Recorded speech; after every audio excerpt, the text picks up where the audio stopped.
Sa isdang dilis na to, maraming mga pamilya dito sa Higatangan ang nag-survive o kumikita sa isdang ito. At isa ang aming pamilya doon. Pero kung ngayon pa lang tayo nagkita, ako nga po pala si John Reyes Salud, ang dating OFW, dating Marino, at ngayon ay isang baguhang entrepreneur at isang baguhang content creator. Pero alam nyo ba guys, itong isdang ito, madami ang nakapagtapos dito sa isdang ito. Dito maraming pamilya ang kumikita nito at marami ang natutulungan dito sa isla ng Higatangan. So dati, balikan natin ng 1990s, pagka panahon na nangingitlog tong isdang ito, pumupunta ito sa tabi kasi dahil hinahagod nila yung tiyan nila sa buhangin. At yun yung pamamaraan nila para pagka umiitlog sila. Kaya nung mga panahon ng 90s, pagka nagpahuli ito, napakadami talaga nito. Puno yung wide sand ng mga mangingisda na nanguhuli nito. Tulad ng nakikita ninyo, napakadami niyan. Lahat ng halos na mga mangingisda dito sa isla ng Higatangan ay ganun yung ginagawa nila. Ang sistema pala ng paghuli ng isdang ito, madaling araw, tuwing alas 3 ng madaling araw o alas 4 ng madaling araw, ipiprepare ng mga mangingisda ang kanilang lambat at ang kanilang mga angkor. So ngayon, sa bawat lambat ay may designated na angkor.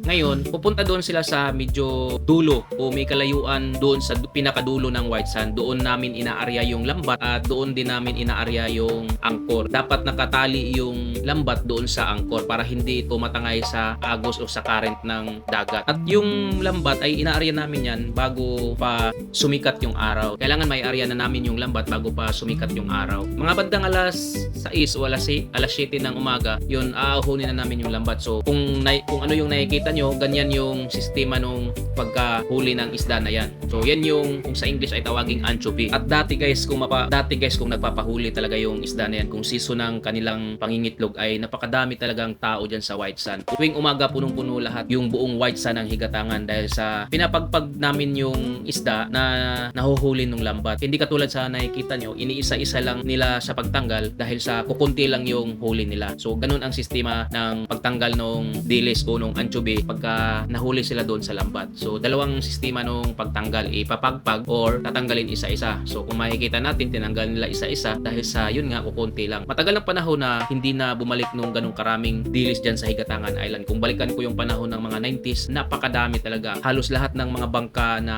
nanguhuli ay lumulubog o punong-puno sa dilis na nahuhuli. So hindi na namin na-experience. Matagal na rin panahon na hindi na na-experience ng mga naninirahan dyan o yung mga mangingisda dyan ng ganong kadaming katulad nung araw. Pero guys, alam nyo ba na dahil sa isda na yan yung isa sa pangunahing hanap buhay ng mga mangingisda na tulad ko dyan sa isla namin na yan sa Higatangan Island dahil ako ay tubo talaga dyan, ako ay pinanganak dyan. So na-experience ko rin yung manghuli ng dilis. Isa yan sa aming mga hanap buhay na magulang ko ang paghuli ng dilis nung araw at napakaraming natulungan na mga mangingisda o ng pamilya dyan sa isla ng Higatangan dahil sa dilis na yan. Dahil sa pagka nakahuli tayo ng dilis, ibibinta natin yan sa mga tao o sa mga nag-aangkat o bumibili ng bultuhan. So doon namin binibinta yan. Pero na-experience ko rin nung araw, yung lolo ko, bumibili din sila ng bultuhan. Ang ginagawa namin dyan, dinadaing. Pagka maganda ang panahon, pagka sumikat yung araw, mainit, dinadaing namin yan. Ginawa naming daing. Ang tawag namin sa probinsya o sa Bisaya, yan ay kaling. Pagka sumama naman yung panahon,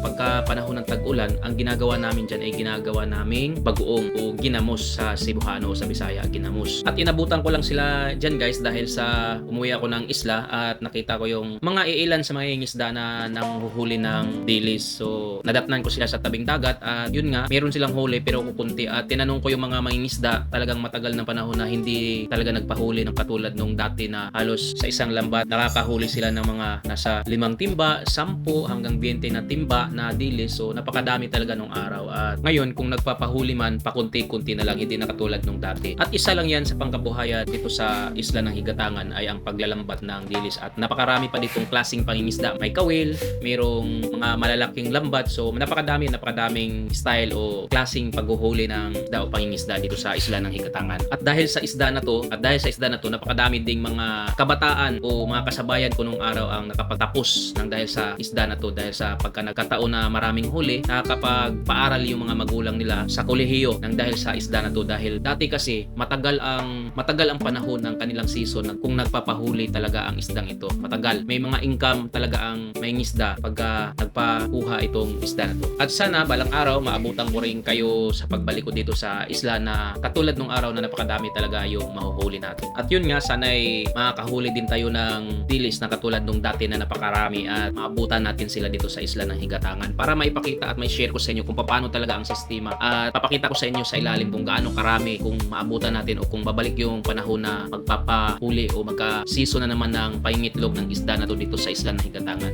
So nakakamiss din ng manghuli ng ganitong isda dahil sa matagal ko na rin hindi na-experience nung ganitong klaseng pangingisda. Sana'y balang araw bumalik ang ganong karaming dilis dito sa isla ng Higatangan. At yun lang guys dito sa video ko na to at sana'y nagustuhan nyo ang video ito at para dun sa mga nakarelate, paki-like, share, and follow my Facebook page at YouTube channel at pahit na rin ang notification bell para lagi kayong updated sa tuwing may upload ako ng video. See you next time. Brum brum. Bye!